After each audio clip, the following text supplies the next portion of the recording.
Bismillahirrahmanirrahim. Assalamualaikum warahmatullahi wabarakatuh. Waalaikumsalam.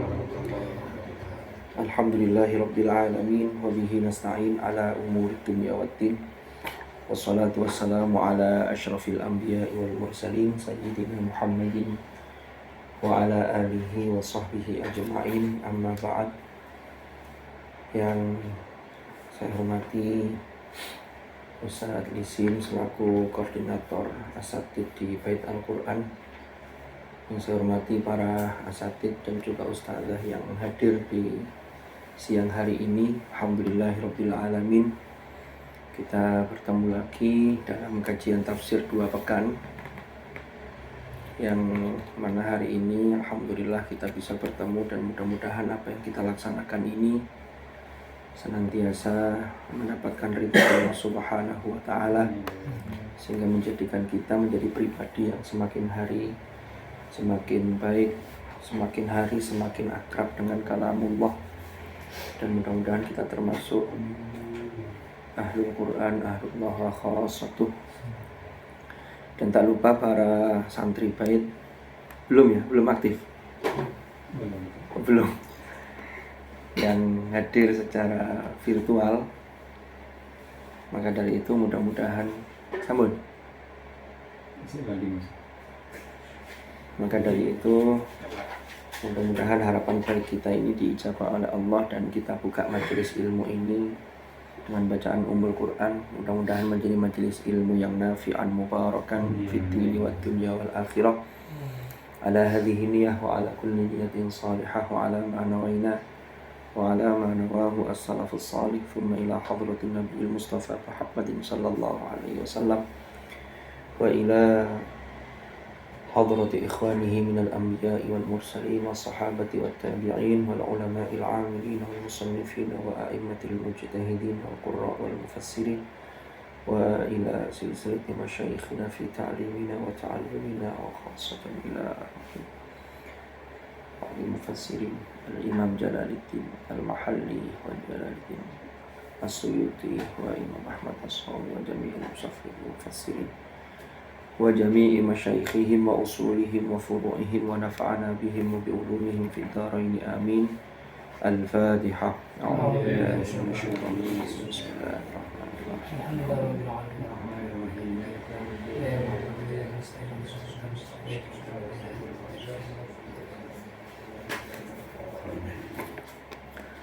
Bismillahirrahmanirrahim. Para asatid, para santri Bait Al-Quran rahimakumullah, kita melanjutkan kajian kita. Ini masih surat Abasa di bab yang ke-3 atau ke-4 ya? Keempat kayaknya. Kita melanjutkan hari ini masuk ke ayat yang ke-24. Falyanzuril insanu ila ta'ami. Jadi kemarin di part yang lalu, di bagian yang lalu kita menjelaskan sampai ayat 23. Sekarang kita masuk ayat 24. Di akhir ayat 23 kemarin ada satu statement atau pernyataan kalamullah yang Allah menyatakan kalla lamma yaqdi ma amara. Yang itu kalau kita baca di terjemahan itu sekali-kali jangan, ya, atau maknanya itu bisa sungguh, ya. Kalla lamma yaqdi ma amara. Dia belum melaksanakan apa yang diperintahkan oleh Allah kepadanya. Lamma yaqdi ma amara. Ada satu kesan yang bisa kita ambil dari ayat ini. Perintah Allah itu kan memang banyak, tetapi kalau kita klasifikasikan, perintah-perintah itu memang ada yang kategorinya wajib, ada yang kategorinya itu sunnah, kan? Tapi semua itu dalam konteks kita melakukan perintah Allah dan menjauhi larangannya. Itu kan konteksnya wasari'u ila maghfiratim mir rabbikum wa jannah. Jadi bersegera melakukan kebaikan, yang mana kebaikan itu termasuk perintah-perintah Allah itu bisa mendownload, menyebabkan turunnya ampunan Allah dan turunnya rahmat Allah. Nah, yang ingin saya sampaikan, kesan dari ayat ini tuh begini. Kan ini kemarin rangkaiannya adalah bicara mengenai kutilal insanu ma akfaro. Jadi menungso itu, apalagi menungso yang durhaka ini ya. Ini alangkah kufurnya. Atau kemarin sudah kita bahas, kalau itu ma-nya menjadi satu ma istifham, pertanyaan. Sajane opo sing dadekno dhek kok bisa ingkar, bisa kufur tuh opo? Kok cek nemen-men kan begitu. Nah, ketika ditutup di ayat 23 ini dengan kalla lamma yaktima amaro. Kalau ini kita kaitkan dengan orang yang kufur, maka orang yang kufur itu ketika mereka ini sudah mati, kan ada ayat tsumma amatahu fa akbaro, lalu nanti dibangkitkan tsumma idza syaa'a ansyara. Ini mereka ini akan mempertanggungjawabkan amalnya dan mereka ini belum menunaikan kewajibannya. Kesan kedua ini ya. Ini evaluasi bagi kita. Jadi gampangannya begini. Apa yang diperintahkan dan dilarang Allah itu ternyata setiap manusia itu belum sepenuhnya melaksanakan. Kita ini betapa sering melanggar larangannya. Melaku-melaku di embong. Kadang tidak niat datangi maksiat, maksiatnya datang ke kita. Akhirnya mikir sing aneh-aneh, umpama loh ya. Kalau jenengan mungkin enggak ya. Ini saya mencontohkan saya kadang-kadang gitu. Nah, itu kan berarti saya belum sepenuhnya menjauhi apa yang telah dilarang oleh Allah. Tapi yang paling penting, kan orang bertakwa itu kalau kita lihat di dalam rangkaian ayat wasari'u tadi, kan ya kan? Itu dikatakan walladzina idza fa'alu fahishatan aw zalamu anfusahum dzakarullaha. Langsung ingat Allah. Ini yang paling penting, catatannya di situ. Sehingga orang itu jangan sampai merasa seapik-apik orang itu jangan sampai merasa saya ini loh orang yang sudah paling baik. Enggak, ini evaluasi ayat ini. Uang Gus Tala. Gus Bahak itu kan sering cerita begini. Uang itu apike ya iku mesti ono eleke. Orang melakukan tugas. Dia harus ditugaskan ke luar kota. Bagus dia melaksanakan tugas dakwah, tapi ono eleke, mungkin sing tinggal di omah itu rada kerepotan. Semua anak gak tahu di omah begitu. Sampai ngajar ke sini, bagus ngajarkan Quran, tapi ada sisi yang lain. Kalau Gus Bahas sering mencontohkan itu kan seperti ono imam yang istiqomah sampai sepuh di musola, tidak mau digantikan. Itu dari sisi istiqomahnya bagus, tapi negatifnya ini tidak regenerasi. Kalau diganteni nanti tidak mau, kan begitu. Jadi manusia itu ini makanya ini evaluasi. Jadi yang kita lakukan ini bisa dipahami maksud saya, gitu deh. Jadi yang kita lakukan ini, wastala itu belum memenuhi apa yang diperintahkan oleh Allah sepenuhnya. Makanya sampai ada riwayat itu, kalau kita lihat itu, ibadah yang kita lakukan itu bukan mengkompensasi untuk mendapatkan surga. Karena kalau itu yang diukur, tidak nuntut. Tapi masuk surga itu adalah rahmat Allah. Jadi ibadah yang kita lakukan itu untuk mendownload kasih sayang Allah, sehingga rahmat itu turun, lalu Allah berikan balasan terbaik untuk kita. Itu harapan kita. Tapi tidak dihitung, dikalkulasi, tidak nutut. Apalagi dikompensasi dengan apa yang sudah dianugerahkan Allah kepada kita ketika di dunia. Diberikan nikmat sehat, diberikan ini. Karena apa-apa nih.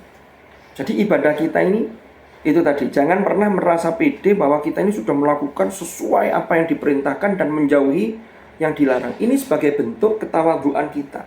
Jadi menungso kok sampai merasa sok-sokan gitu loh, maksud saya begitu. Nah itu bisa diambil dari ayat ini kesannya. Kalla lamma yaktima amaro. Lah wong sing apik saja belum menunaikan semuanya, apalagi sing kufur gitu loh, tambah. Makanya ada riwayat, cuman saya lupa matan hadisnya itu. Ternyata semua orang yang meninggal dunia itu pasti akan mengalami penyesalan. Sama kayak santri lah. Kita sebelum masuk ke alam akhirat ya. Saya pernah di pesantren, Mas Misbah pernah di pesantren, Ustaz Lisin pernah di pesantren, jenengan pernah di pesantren. Itu ketika sudah boyong, itu kadang punya penyesalan begini, iya ya, seandainya saya di pesantren lebih rajin lagi, mungkin yang saya dapatkan bisa lebih dari ini. Kan begitu, seandainya saya begini, pasti akan lebih dari sini. Itu ada penyesalan. Loh nanti di akhir juga begitu. Iya ya, biyen kok aku infak sodako serwegep ini. Coba sih saya tak mengajukan kepada Tuhan, bisa nggak laula akhortani ila ajalin qarib fa asaddaqa wa akum minas sholihin. Dan nggak bisa. Nah makanya ini ayat ini menegaskan bagi kita ini menjadi manusia itu mengimplementasikan adalah wa'bud rabbaka hatta ya'tiyakal yaqin. Jadi jangan sampai bosan menjadi orang baik. Tingkatkan lagi dari sisi ilmu, dari sisi takwa dan seterusnya. Makanya ini ayatnya kalla lamma yaqdi ma amara. Ya, makanya ini sering saya sampaikan, umur itu kan ya'muru, amara ya'muru, innama ya'muru masajidallah man amana billah. Sehingga umur itu memiliki makna secara implisit, ada pesan tersirat di dalamnya, itu harus kita makmurkan. Jangan sampai kita ini ngisi umur kita ini dengan hal-hal yang negatif, apalagi meninggalkan jejak yang tidak baik. Ya, jadi ini kita harus betul-betul selalu berusaha untuk menjadi lebih baik. Nah, sekarang kita masuk. Kan ayat kemarin ini bicara mengenai min ayyi syai'in khalaqah min nutfatin khalaqahu faqaddarah tsumma sabila yasara. Ada penafsiran yang mengatakan ini terkait dengan fase tahapan manusia secara zahir, secara fisik. Ya kan? Mulai dari nutfah, lalu berkembang, janin itu berkembang, kemudian dimudahkan jalan proses persalinannya, kan begitu kemarin ya. Walaupun ada yang mengatakan juga Allah memberikan ini, maksudnya ini adalah proses tahapan-tahapan itu untuk menjadi manusia yang sempurna. Manusia yang sempurna itu ternyata kesempurnaan manusia mengarah pada al-insan al-kamil. Itu tidak lain adalah bagaimana mengisi hati dan akalnya ya itu dengan baik. Sehingga itulah yang menjadikan derajat manusia itu naik di hadapan Allah. Karena kalau orang lalai tidak bisa memfungsikan itu semua, ulaika kal an'ami bal hum adall, ulaika humul ghafilun, kan ngoten. Nah, ayat terkait berikutnya, falyanzuril insanu ila ta'ami.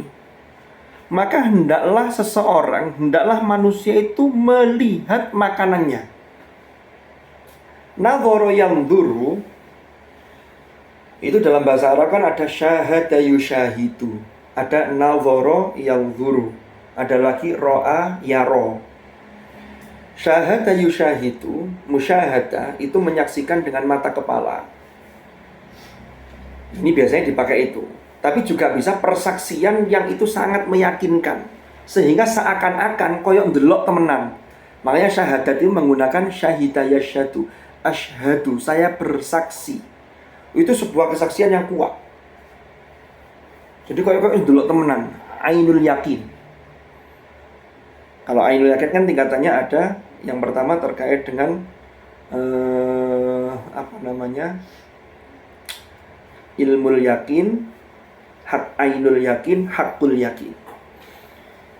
Jadi syahadat itu terkait dengan itu. Lalu yang kedua, naworo itu bisa melihat dengan mata kepala, juga bisa melihat dengan pandangan, ada basoro juga, pandangan mata hati juga bisa.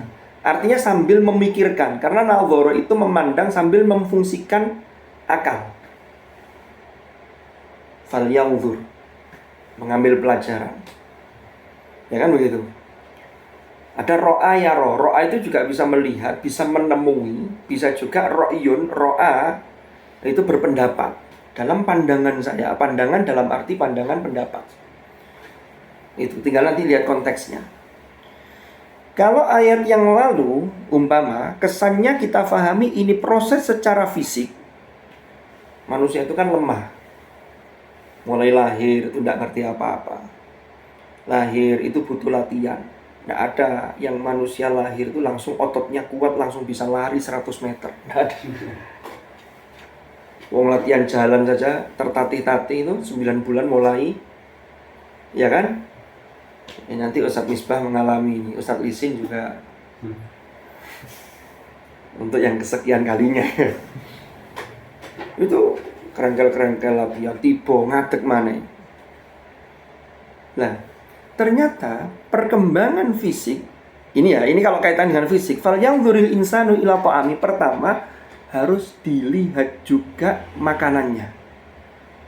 Karena manusia Allah memberikan daya yang kemudian daya itu ini tidak lain dihasilkan dari apa yang diolah dalam tubuh itu. Orang tidak makan, tidak minum itu ya lemes. Kalau tidak makan 3 hari tapi minum, mungkin masih bisa bertahan hidup. Tapi kalau sudah tidak minum, ini dehidrasi dan itu bisa membahayakan, mengancam jiwa. Jadi kalau ini yang pertama dipahami, fal yanzuril insanu ila ta'ami, maka perhatikan betul bagaimana pertumbuhan ketika anak ini mengalami pertumbuhan. Ini gizinya harus diperhatikan.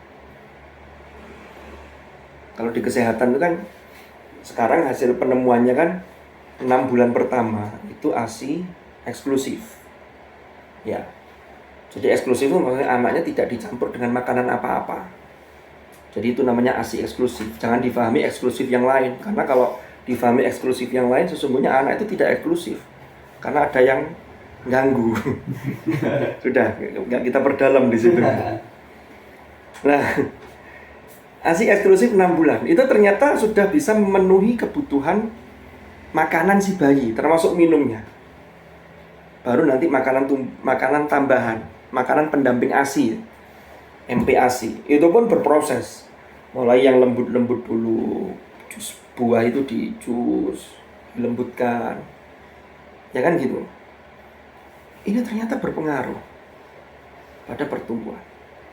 Kalau yang ayat yang lalu, umpama kesan itu kita pahami min nutfatin khalaqahu faqaddara. Ini terkait dengan perkembangan bagaimana manusia ini bukan hanya secara fisik, tapi juga secara batin dan bagaimana dia melakukan pekerjaan. Maka perhatikanlah makanan. Dampak makanan itu luar biasa ya. Dulu itu guru saya pernah cerita begini. Atau kenapa kok doa mau makan itu dikaitkan dengan waqina adzabannar. Allahumma barik lana fima razaqtana. Penutupnya waqina adzabannar. Ini anak-anak yang TK ini masih hafal dan sering dipraktekkan. Lalu dewasa ini kadang cukup dengan bismillah. Kadang kateling di tengah-tengah. Nah, ini saya, kalau jenengan enggak. Ternyata makanan yang dimakan, pertama, kalau kita bicara mengenai keberkahan, maka keberkahan itu akan turun pada makanan yang itu sudah jelas halalnya. Tidak mungkin lah makan naudzubillah ya. Kemarin contohnya ketika saya di Korea itu kan termasuk makanan utama untuk daging itu daging babi. Itu aneka olahan daging babi. Kebetulan masjid yang saya tempati itu di bawahnya itu pasar. Sehingga setiap turun di pasar itu, apalagi pas hari-hari pasaran, itu mau nyari jenis olahan daging babi masak apa itu ada. Mau dikasih kecap yang model, waduh semacam-macam lah dipajang gitu. Babi itu haram secara zatinya haram. Masih ndonga Allahumma barik lana, tidak bakal turun keberkahan karena itu sudah nasnya jelas haram. Hurrimat alaikumul maitatu waddam wa lahmul khinzir al-ayat. Sehingga keberkahan itu pasti akan turun pada sesuatu yang halal. Jadi halal itu menjadi sifat yang mutlak, yang baru setelah itu baru berkah. Orang haram secara hukmi, ngambil hak milik orang lain, atau hasil dari mencuri, atau hasil dari korupsi. Masuk didungan ya apa? Gak ono barokah. Karena halalnya sudah tidak ada. Maka doa itu cukup Allahumma barik lana, itu sudah otomatis di situ secara tersirat ya mesti halal. Fima rozaqtana waqina adzabannar, ternyata ada korelasi antara makanan yang dimakan dengan perilaku seseorang. Makan nih kita diolah, diproses, termasuk dibakar oleh oksigen, kemudian itu menjadi energi. Makanan yang halal, makanan yang barokah, energinya positif. Sehingga orang diajak kebaikan itu lebih mudah. Itu dari sisi kehalalannya. Kalau orang makanannya makanan yang haram, itu uangnya dijak api. Makanya ini harus dijaga betul ini. Saya itu ingat ada cerita Profesor almarhum al-maghfurlah Profesor Kiai Tolha Hasan itu pernah dicurhati orang. Kebetulan ayah saya waktu itu ada di situ. Jadi gampangannya gini, orang ini curhat punya anak yang begini. Ternyata nasihatnya itu singkat, kata beliau. Lek gawe anak-anak sampean, gawe keluarga, golekno sing halal temenan. Jadi halal temenan jangan masuk ke syubhat saja, jangan. Apalagi haram. Sehingga ini berpengaruh. Tidak api itu kalau yang masuk ke dalam tubuh seseorang itu tidak baik, maka akan sulit. Makanya ayatnya di dalam Al-Quran itu kan, ya ayyuhar rusul, wahai para utusan Allah, wahai para rasul, kulu minat thayyibat wa'malu sholihah. Makanlah yang thayyib. Lagi-lagi kalau thayyib mesti halal nih. Kulu minat thayyibat. Kan halal. Kalau ya ayyuhan nasu kulu mimma fil ardi halalan thayyibah, halal lalu disifati ditambah dengan thayyib. Yang halal itu yang diperintahkan yang thayyib, yang bagus. Tapi hanya disebut thayyib saja, itu halalnya sudah masuk. Tapi ini halal kadang belum tentu thayyib. Nanti kita contohkan. Kulu minat thayyibat, gandengannya apa? Wa'malu sholihah, dan lakukanlah amal-amal baik. Sehingga di sinilah mufassirin juga punya kesan bahwa iya, makanan itu dampaknya luar biasa. Makanya kalau orang makanannya tidak jelas, haram diterabas, ini wangel, akhirnya melakukan hal-hal yang haram, ini sudah gandengani. Itulah yang bisa mengantarkan orang akan masuk ke neraka. Na'udzubillah. Oke, falyanzuril insanu ila ta'am. Kembali ke halal thayyib tadi. Halal itu maknanya ya jelas halal. Halal secara hukmi, halal secara dzati, pokoknya hukumnya halal. Kalau thayyib itu maknanya bisa begini. Kalau ditinjau dari ke steril atau higienis makanan, itu thayyib. Lalu ada food combining, itu thayyib. Food combining itu orang makan tuh harus seimbang makanannya. Kalau orang hanya suka daging-daging merah saja, kurang asupan protein dari ikan umpama, ini juga tidak bagus. Sayurnya tidak bagus. Jadi ada keseimbangan. Makanya falyanzuril insanul ta'ami, panjang sekali penjelasannya. Itu luar biasa, itu thayyib. Atau begini, satu makanan bisa thayyib untuk satu orang, tapi belum tentu thayyib buat yang lain. Ada orang yang didiagnosa punya sakit asam urat. Asam uratnya relatif sering tinggi. Maka makan makanan yang terkait dengan kacang-kacangan, kayak kacang mente, kacang biasa, itu tidak thayyib buat dia, tapi halal. Orang yang punya tekanan darah tinggi, durian enak, halal, tapi tidak thayyib. Atau orang yang sehat tapi berlebihan, maka boleh jadi halal tapi tidak masuk thayyib. Makanya di ayat itu ada wakulu washrobu, tapi ingat wala tusrifu. Wala tusrifu itu tidak hanya secara kuantitas, tapi satu jenis makanan kalau kita berlebihan di situ itu juga membahayakan bagi tubuh kita. Makanya falyanzuril insanu ila ta'ami. Loh kan begitu. Terakhir, ada kesan lagi. Ternyata hasil penelitian di dunia medis, penyebab pertama orang sakit itu biasanya lambung. Lambung nanti ada penyakit lambung itu pertama disebabkan makanan. Nah, apalagi nanti didukung dengan pikiran. Pikiran itu nanti nyerangnya ke lambung. Orang kalau sudah kena penyakit lambung itu menyerang kemana-mana. Apalagi lambung ini kalau kemudian bisa mendesak ke atas, itu bisa mendesak ke jantung. Ya kan begitu. Lambung itu terkait apa? Makanan. Makanya kita ini kalau mau makan makanan, maka harus kita pikirkan, ini kira-kira makanan ini thayyib apa enggak. Kalau hanya mengandalkan enak, banyak. Masakan Padang itu enak. Tapi kalau esok sore awan bengi padang terus, wah ini jadi peteng. Kolesterol bisa meningkat. Kan begitu. Jadi falyanzuril insanu ila ta'ami ini luar biasa. Ternyata yang menyebabkan orang sering merasa sakit, orang yang sakit darah tinggi, ya faktornya banyak ya. Ada yang makanan sudah jaga tapi karena faktor turunan. Tapi ternyata yang banyak itu adalah faktor makanan. Apalagi sekarang ini banyak makanan-makanan yang ya orang menyebutnya junk food gitu ya, cepat saji. Tapi itu kalau terlalu sering nggak bagus. Kan begitu. Tapi kalau sesekali ya monggo lah. Ngono ya ngono tapi ojo ngono gitu lah.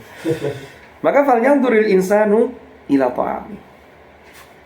Jadi makanan itu perintahnya sampai Al-Qur'an itu mengatakan falyanzur. Falyanzur itu apa tadi? Ya ndelok, ya diangen-angen, ya dipikir. Ini dampaknya apa? Contoh, ini permen. Kan begitu. Ini permen ini nek gawe ngilangi ngantuk secukupnya ya enggak masalah. Tapi kalau sedina suwengi permen tok.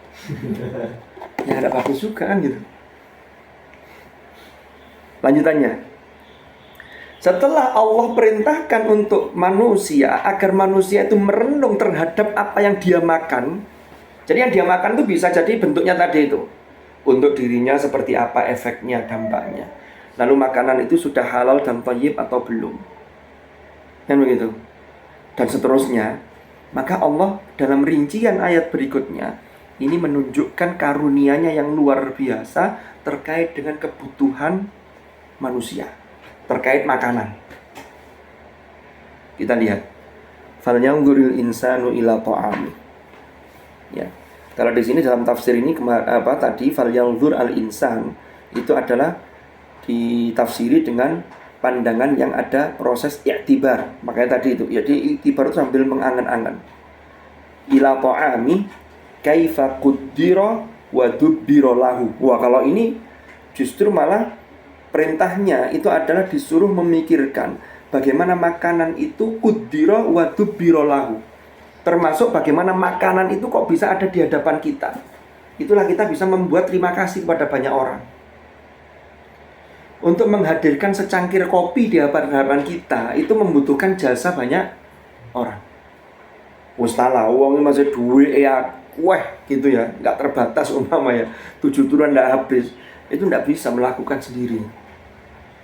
Pasti butuh yang namanya jasa orang lain. Maka Rasulullah kan selalu berpesan itu. Man lam yashkurin nas lam yashkurillah. Uang yang nggak bisa berterima kasih kepada sesama manusia, maka dia akan sulit berterima kasih kepada Allah, sulit untuk bersyukur. Jadi manusia, makanan itu bagaimana bisa ditakdirkan, kemudian ditetapkan di dia, kemudian bagaimana dia juga memikirkan itu. Lah, anna sababnal ma asabba. Lanjutannya. Kalau dalam tafsirul Jalalain itu disebutkan minas sahab. Anna sababnal ma asabba ayat 25. Sesungguhnya kami telah mencurahkan air dari langit itu dengan sederas-derasnya. Dengan sederas-derasnya itu karena di situ ada maf'ul mutlak sababna ya, lalu ada maf'ul mutlak di belakang itu sabban. Saking derasnya. Nah, kalau kita lihat urutannya. Tadi kan bicara mengenai makanan. Makanan itu adalah asupan yang masuk ke dalam tubuh manusia. Allah menyebutkan yang pertama ini air. Anna sobba benal ma'a sobba. Manusia yang dibutuhkan yang paling dasar apa? Air. Nggak makan 3 hari lemes. Tapi kalau nggak minum 3 hari ini bisa meninggal. Ya semua itu Allah yang mentakdirkan. Tapi kan ada sunnatullah. Kalau ada orang yang tidak makan, tidak minum selama sekian ratus hari karena tidur seperti Ashabul Kahfi, maka ini namanya Allah menetapkan boleh jadi itu bukan sunnatullahnya, tapi kudratullah, inayatullah. Jadi ada kudratullah. Bisa, bagi Allah sangat mungkin. Ini kan dulu mungkin pernah saya ceritakan ya. Kadang itu waktu itu dilipat bagi sebagian orang. Bagi yang lain enggak. Dulu mungkin saya pernah cerita, itu ada jamaah haji di daerah tempatnya nenek saya dulu di Pasuruan itu. Orangnya itu guru ngaji, ya pondokan, ya bisa bahasa Arab. Tiba-tiba mulai dari waktu zuhur itu, asar, maghrib, isya, itu ditunggu, tidak pulang-pulang. Istrinya bingung, ketua rombongan, ketua regu bingung, akhirnya dicari orang itu. Sampai 3 hari itu tidak ketemu. Hari ketiga, orang ini baru balik ke maktab. Istrinya nangis, yo sudah mau hilang itu, nangis koyo-koyo wis kate kehilangan anjing. Wong 3 hari itu nangis tok nyari suaminya. Ya orang-orang gopo semua, petugas sudah dilapori bingung. Suaminya datang isya hari ketiga ini. Nyantai. Lu ada apa ini? Wah, ngumpul kabeh. Dia bingung karena tidak merasa ada apa-apa. Wah, akhirnya diceritani sampai nang diae Mas. Telung dino digoleki wong, telung dino. Ya sampe tekan dilo aku di masjid aku deres ngaji saya. Masya.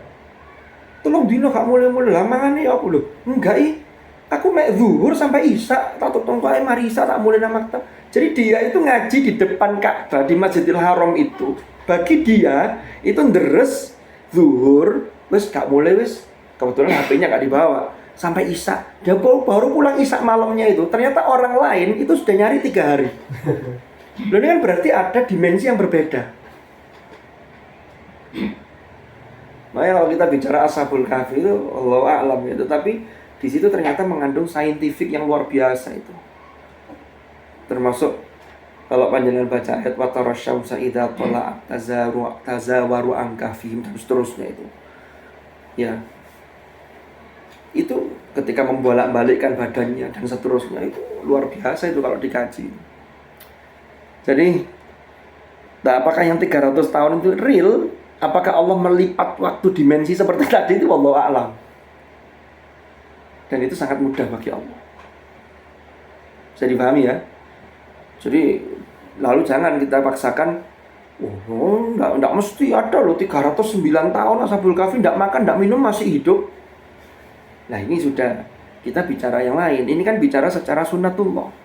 Fal yanzuril insanu ila ta'ami anna sababnal ma'a sabba.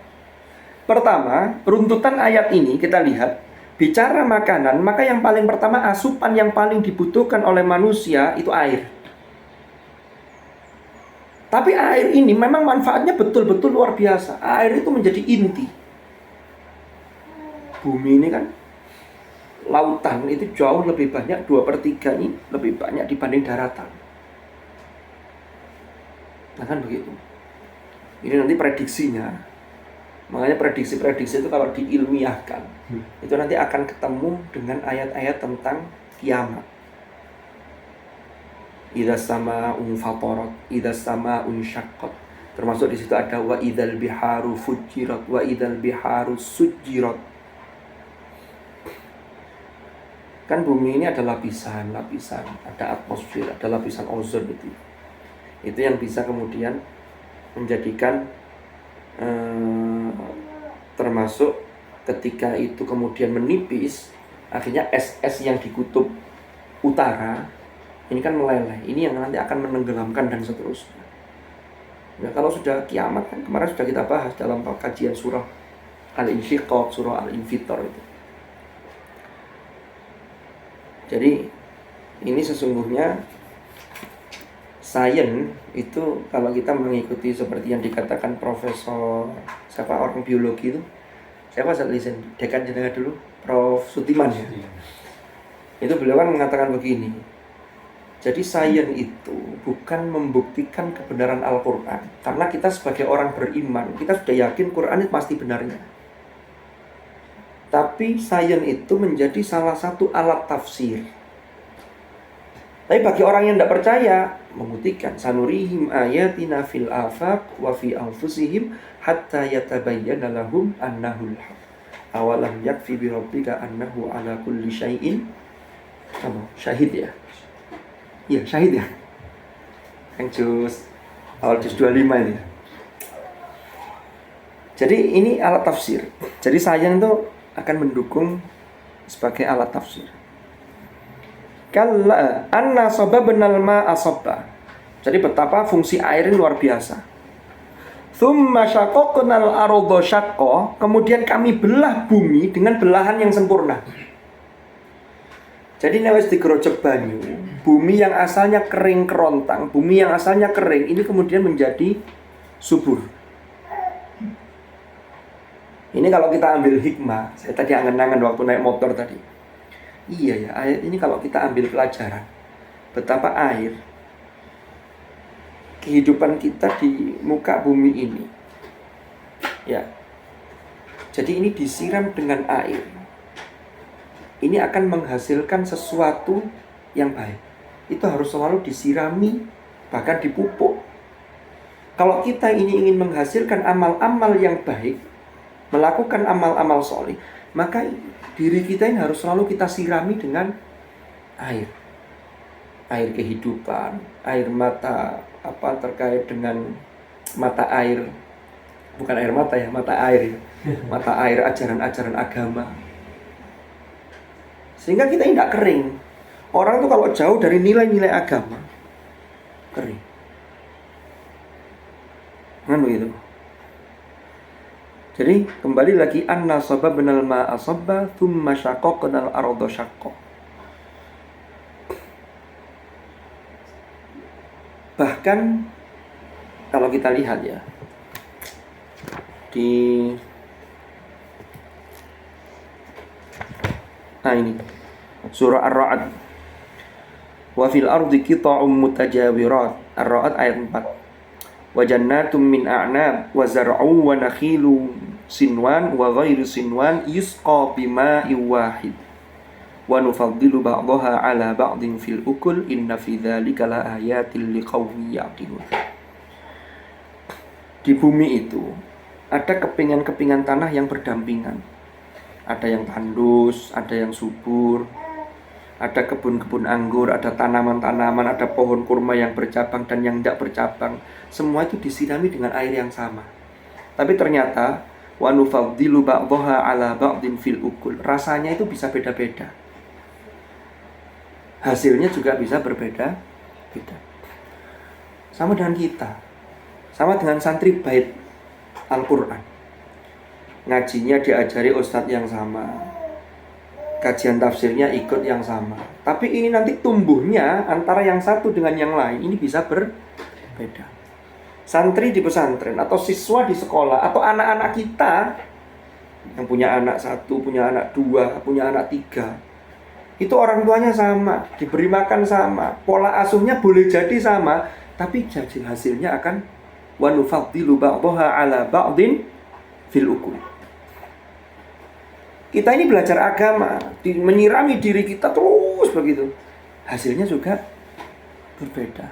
Memang wa nufaddilu ba'daha 'ala ba'din fil ukul. Lanjutannya, tsumma syaqqaqnal arda syaqqa. Jadi bumi ini terbelah, artinya terbelah dalam konteks membelah ini menghasilkan sesuatu, lalu kami tumbuhkan padanya biji-bijian. Ini ayat 27, fa'ambatsna fiha habba. Maka kami tumbuhkan di bumi itu biji-bijian. Coba panjenengan lihat urutannya tadi, to'am, makanan. Yang paling dibutuhkan manusia itu air. Kemudian prosesnya Allah menyirami bumi yang tandus ini. Lalu bumi ini bisa ditanami, dan ketika ditanami akan menghasilkan pertama yang disebut itu biji-bijian. Makanan pokok manusia itu apa? Nasi. Nasi itu biji padi. Ada makanan pokok itu jagung. Jagung itu biji-bijian. Ada yang gandum, itu juga biji-bijian. Jadi urutan ini mengajarkan urutan yang luar biasa ini. Ya, air, lalu biji-bijian. Baru kemudian wa'ina bau wa qobba di ayat 28, dan anggur serta sayur-sayuran. Anggur bagi kita itu memang masuk kategori buah. Tapi dalam tradisi beberapa masyarakat, termasuk masyarakat Arab, anggur itu mereka biasanya dikeringkan jadi kismis. Kismis itu masuk kalau dengan makan nasi kabuli apa biryani itu kan ada potongan kismisnya itu. Itu menjadi makanan yang untuk mensuplai terkait dengan kandungan makanan, kandungan gizi yang ada dalam makanan itu. Nah, itu kan sebutannya kan di sini urut wa inabau wa qadba. Sayur-sayuran. Lauke kok dhisik nih bae. Ternyata yang dibutuhkan manusia itu ini. Makanya ada orang yang vegetarian, enggak makan daging, tidak ada masalah. Ya kan begitu. Wa inabau wa qadba. Jadi betapa sayuran itu juga penting. Wa zaituna wa nakhla ayat 29. Wa zaituna wa nakhla, ya. Zaitun dan nakhl ini yang disebutkan ini pohonnya. Pohon zaitun dan juga pohon kurma. Zaitun itu ada buahnya. Yang itu kalau diolah itu akan menghasilkan minyak yang kualitasnya luar biasa. Sampai hari ini minyak zaitun itu diakui. Makanya termasuk salah satu makhluk yang dijadikan sebagai alat untuk sumpah. Wattin wazzaitun.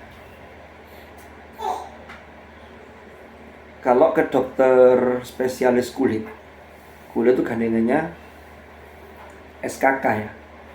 Spesialis kulit dan titik-titik. Jadi spesialis kulit itu biasanya kalau ada orang yang sekarang itu kan banyak yang termakan oleh iklan, ada pemutih wajah yang halus, tapi bahannya kadang-kadang mengandung zat-zat yang berbahaya, mengandung merkuri lah, mengandung apa begitu. Ini kadang kulit seseorang itu ada yang sensitif, sehingga kulitnya itu ruam-ruam rusak. Itu biasanya di samping diberi obat, itu salah satu terapinya itu menggunakan diolesi minyak zaitun yang luarnya. Dalamnya sekarang sudah banyak minyak zaitun yang dijadikan kapsul, karena itu bagus untuk kesehatan. Nanti minyak zaitun ada yang sekian persen, ada yang sekian persen. Nanti tergantung untuk apa. Dan harganya lebih mahal dibanding dari minyak dari kelapa itu, yang untuk minyak goreng itu. Ya kalau di rumah goreng nasi pakai minyak zaitun ya enak, cuman ya larang kan itu. Jadi ada ini yang disebut ini terkait dengan minyak, tapi zaitun ini luar biasa. Wa nakhla, kurma. Mufassirin atau sebagian mufassirin itu mendapatkan kesan begini. Kenapa yang disebut itu bukan kurmanya, tapi pohon kurmanya? Karena ternyata masyarakat Arab itu sudah banyak mengambil manfaat dari pohon kurma. Pelepah kurmanya itu biasa mereka gunakan untuk atap rumah. Lalu kurmanya itu mulai dari yang masih muda, lalu mulai setengah matang sampai yang matang, itu ada kegunaannya masing-masing. Dan ada namanya masing-masing. Kalau yang masih muda namanya rutob. Wa huzzi ilaiki bijid'in nakhlati tusaqitu alaiki rutoban janiyah. Sayyidah Maryam itu ketika mau melahirkan, ya kan, itu menyandarkan dirinya di apa ayatnya itu yang di juz 16 itu, menyandarkan dirinya itu di pohon kurma. Ila jir'in nakhlah qalat ya laitani mittu qabla hadza wa kuntu nasyam mansiya. Ini ayat 23 ya. Maryam ini bersandar. Kemudian untuk mensuplai energi ketika mau melahirkan, Allah sudah menyiapkan bersandarnya itu di pohon kurma yang kemudian disuruh menggoyangkan pangkal pohon kurma itu sehingga buah kurma yang rutop tadi itu ya itu turun, jatuh untuk energi. Karena glukosa itu termasuk sumber energi. Ini glukosa yang alami. Bahkan yang menarik itu Maryam di sini ketika mau melahirkan itu dia menyandarkan. Sehingga inilah kemudian ada beberapa tenaga medis itu yang kemudian mengambil ayat ini. Ternyata hasil penelitian menemukan orang mau melahirkan itu ternyata yang mudah itu tidak dengan berbaring. Karena berbaring itu kadang-kadang kalau orang melahirkan itu kan macam-macam ya, ada yang prosesnya cepat, ada yang agak sulit dan seterusnya. Tapi ternyata ketika proses sambil sandar, sambil itu lebih cepat dibanding posisi baring. Saya tidak tahu, saya belum pengalaman karena ini baru 5 bulan. Nggak lahir-lahir. Jadi begitu. Belum lagi pelepah kurma. Itu kan ada salah satu mukjizat Nabi itu. Dulu di awal-awal Rasulullah itu ketika di Madinah, itu beliau ketika khutbah Jumat itu bersandar jadi di antara khutbah itu beliau sandar ke pohon kurma itu. Sampai kemudian ketika beliau itu diberikan satu mimbar oleh sahabat, dibuatkan mimbar, lalu beliau khutbah ganti pindah ke mimbar itu, sahabat-sahabat mendengar, termasuk Rasulullah, mendengar suara tangisan. Ternyata setelah dicari sumber suaranya, Rasulullah mendekat di pohon kurma itu nangis. Lalu Rasulullah mendengarkan curhatannya pohon kurma. Dia mengatakan begini, dan jenengan sekarang sudah punya mimbar, kan gak senden saya lagi. Padahal ketika disandari Rasulullah, ketika posisi khutbah itu pohon kurma itu sangat bersyukur dan sangat bahagia. Maka Rasulullah kemudian menenangkan pohon kurma. Itu termasuk bagian dari mukjizat Rasulullah. Ini saya baca di kitab An-Nurul Mubin karya Habibur Syekh Kiai Hasyim Asy'ari. Ada sampai seperti itu. Kurma ini memang bagi orang Arab ini luar biasa, dan ternyata memang kandungannya juga luar biasa. Sekarang diolah macam-macam, ada yang sudah jadi minuman, sari kurma, ada itu. Wa hadaiqa gulba, ya, ai basatin katsirah, ai basatina katsiratal asjar, yaitu bustan-bustan, hadaik itu kebun-kebun yang di situ pohonnya itu buahnya lebat, berarti di situ ya buahnya banyak, hasilnya banyak. Karena kalau disebut wahadaiqa gulba, itu berarti orang kalau masuk situ itu bisa disebut dengan jannah. Orang akan tertutup.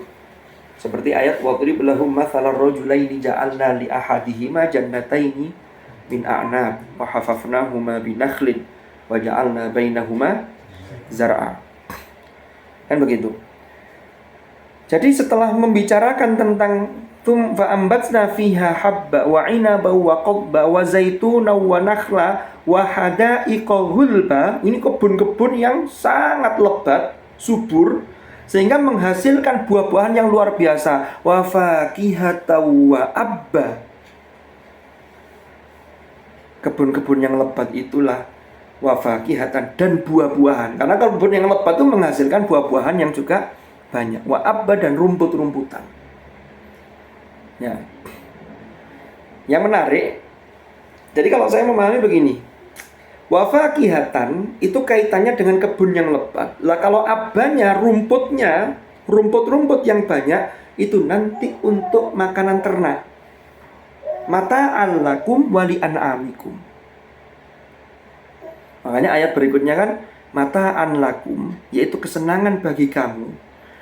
Orang itu kalau punya kebun, lalu hasil panennya itu luar biasa, itu membuat seseorang itu menjadi ada kesenangan tersendiri. Cuman tetap harus mengingatkan seseorang itu kepada siapa yang menganugerahkan itu. Jangan sampai seperti yang diceritakan dalam surah Al-Kahfi itu. Dia lupa diri yang satunya. Diingatkan. Kalau orang sudah lupa diri itu bahaya. Wa dakhala jannatahu wa huwa zalimun li nafsi qala ma adunnu an tabida hadhihi abada. Wah, ini wis mesti panen jalan terus, tidak mungkin saya bangkrut. Tidak mungkin karena hasilnya sudah sekian banyak. Itu lupa diri. Wa ma adunnu sa'ata qa'imah loh. Wala irji'tu ila rabbi la ajidanna khairam minha munqalaba. Qala lahu sahibuhu, kan begitu, baru diingatkan itu. Wa huwa yuhawiluhu akafarta billadzi khalaqaka min turab thumma min nutfatin thumma sawwaka rajula. Lagi-lagi diingatkan asal kejadian. Jadi jangan sampai melalaikan diri kita. Jadi kalau punya kebun yang luas lalu tumbuh subur di dalamnya, itu memang mata'an lakum. Orang wajar kalau senang. Ada orang datang ke kebun, apa nang kebun juga anak, itu rasa kepuasan saja. rasa kepuasan hati. Tapi harus tetap ingat siapa yang menganugerahkan. Baru wali an'amikum, kan tadi disebutkan wa abba. Abba itu rumput-rumputan, itu juga kesenangan bagi binatang ternak kalian. Ternak itu, kalau rumputnya itu gembel apa ya? Subur gitu ya. Itu makanan ternak terpenuhi, maka ternaknya gemuk-gemuk.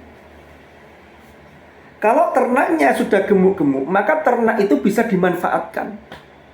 Contoh, kalau kita, untuk apa ternak itu? Di dalam surah Al-An'am, wah ini ada surah Al-An'am, ini surah yang maknanya adalah rojokoyo. Rojokoyo itu binatang ternak. Wa minal an'ami hamulatan wa farsha. Di antara jenis-jenis binatang ternak itu ada 2 jenis. Ada yang dijadikan sebagai atau dimanfaatkan sebagai pengangkut.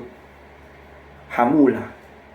Hamala itu kan membawa. Hamula itu yang banyak membawa. Zaman dulu kendaraannya itu yaitu mau perjalanan dagang, naik unta, barangnya taruh di unta. Yang kedua, wa farsha. Farsha itu atau sebagai alas tunggangan. Kalau dalam penjabarannya itu ada yang kamu manfaatkan kulit dan bulunya itu sebagai alas tunggangan. Makanya ada pelananya di atas. Itu dari binatang yang sudah disembelih, dagingnya dimanfaatkan, kulitnya, dagingnya dimakan ya, kulitnya dimanfaatkan untuk pelana itu. Jadi di sini tidak disebutkan untuk dimakan, tapi cukup dengan wa farsha sebagai alas tunggangan. Nang di hewani ya sudah disembelih. Berarti dagingnya dimakan. Lah dagingnya dimakan itu kaitannya dengan fal yanzuril insanu ila ta'ami. Cuman secara zahirnya urutan ayatnya di sini hanya dikatakan mata allakum wa li an'amikum. Lah an'am gawe opo? Ya tadi itu. Bisa dipahami ya? Nah, kalau gizinya binatang ternak itu terpenuhi lalu bisa dimakan, ini juga bisa mensuplai gizi bagi orang yang punya. Mata allakum wali an'amikum. Makanya lanjutannya di ayat yang surah Al-An'am ayat 142 itu kulu mimma razaqakumullah. Jadi binatang ternak itu ya silakan dimakan, itu termasuk Allah menganugerahkan itu. Tapi ingat wala tattabi'u khutuwati syaitan. Apa Hasan dulu? Habis waktunya ya. Waktunya habis. Jadi kulu mimma razaqakumullah wala tattabi'u khutuwati syaitan. Loh kan? Ini ada kaitannya lagi sama Allah barik lana tadi, wa qina adzabannar tadi. Makanlah ya dari rizki, sebagian rizki yang telah dianugerahkan Allah kepadamu, dan jangan mengikuti langkah setan. Loh, orang ikuti langkah setan tuh bagaimana bisa melangkah? Karena dia punya energi. Kalau yang dimakan tuh makanan yang haram, yang syubhat, maka energi negatifnya itu jauh lebih besar. Ini yang membahayakan. Diingatkan dalam ayat ini wala tattabi'u khutuwati syaitan innahu lakum aduwwum mubin. Jadi mata allakum wali an'amikum. Ini kembali lagi kepada apa tadi? Makanan itu dampaknya luar biasa, termasuk kalau makanan ternak kalian, makanan ternak itu makanan yang umpama kita punya ternak nih, lalu digembalakan di lahan milik orang lain, maka dia berarti kan kita tahu bahwa kalau sapinya tidak salah, karena sapi tidak dihukumi, tapi orang yang punya kan tahu. Maka ini membahayakan juga. Jangan begitu.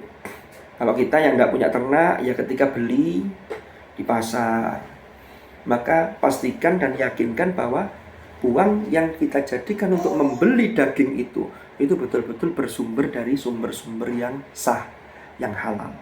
Jangan sampai dari sumber yang nggak halal. Naudzubillah, ini akan berdampak pada diri seseorang. Fa idza ja'atis sakhah. Ini tinggal satu ini lagi, tapi kalau diselesaikan kayaknya gimana? Mau diselesaikan? Ya berarti tinggal satu episode lagi insyaallah untuk menutup surah Abasa ini. Insyaallah 2 pekan lagi kita akan ketemu. Dan ini kembali lagi diingatkan ayat tentang kiamat. Jadi nanti ada kisah tentang nanti di akhirat itu ada kelompok orang-orang yang yauma idzin musfira, yang berseri-seri. Tapi di sisi lain ada orang yang wajahnya itu dipenuhi dengan debu. Ya. Nah, terkait dengan berseri-seri dan debu, nanti ada munasabah antara penutup ayat ini dengan permulaan ayat ini yang dibuka dengan permulaan surat ini yang dibuka dengan abasa wa tawalla. Bagaimana munasabah dan bagaimana kelanjutannya? Insya Allah kita lanjutkan pada episode yang akan datang. Wallahu a'lam bishawab. Mudah-mudahan manfaat, mudah-mudahan barokah. Al-Fatihah.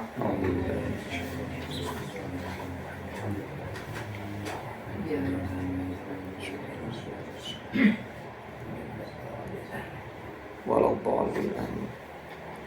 Bismillahirrahmanirrahim. Alhamdulillahirabbil alamin. Allahumma shalli wa sallim ala sayyidina Muhammad. Allahumma anfa'na ma 'allamtana wa 'allimna ma yanfa'una warzuqna ilman nafi'a. Allahumma ma'al Qur'an ij'alna wa auladana wa dhurriyyatina wa ahlana wa ashabana wa tullabana wa talibatina min ahli al-Qur'an alladhina hum ahluka wa khassatuka waj'alna wa iyyahum minal ladzina istafaita min ibadika alladzina warithu kitabak wa sabaqu bil khairati bi idnika bi rahmatika ya arhamar rahimin. Allahumma ja'al ijtima'ana hadha ijtima'an marhuma wa tafarruqana min ba'dihi tafarruqan ma'suma wa la taj'al ma'ana wa fina shaqiyyan wa la mahruma bi rahmatika ya arhamar rahimin. Wa sallallahu ala sayyidina Muhammadin walhamdulillahi rabbil alamin. Al-Fatihah.